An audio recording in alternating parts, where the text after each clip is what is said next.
मेरे दोस्तों, इजराइल की औकात देख लीजिए, फादरलैंड की ठुकाई देख लीजिए, अंधभक्तों अपने बाप की चीराफाड़ी देख लीजिए। मोदी से भी गुजारिश है कि मोदी जी फादरलैंड बोलकर आए थे, थोड़ी हिम्मत रखिए और ऐलान कीजिए कि आप इजराइल के साथ हैं।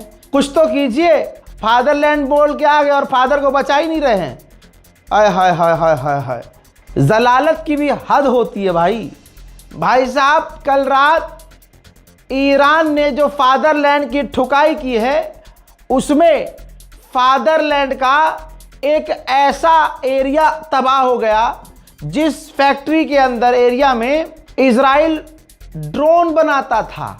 इजराइल जहां ड्रोन बनाता था, वो फैक्ट्री ईरान ने पूरी तरह से डिस्ट्रॉय कर दी है। तस्वीर आपके सामने। अल्लाह अकबर।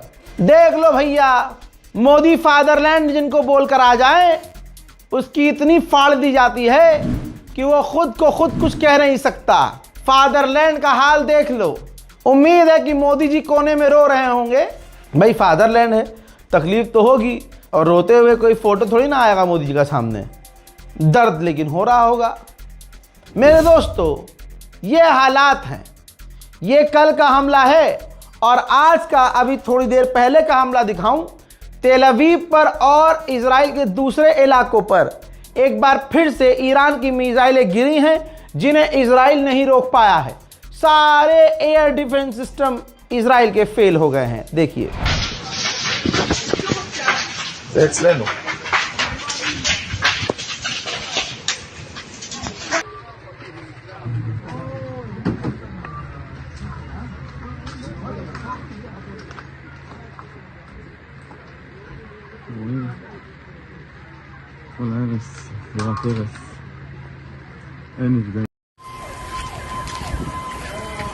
פרנסיס בבית וגן.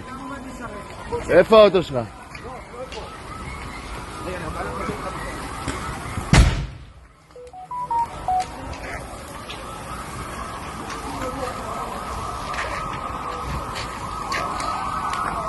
בניין לידי נפל פגיעה ישירה.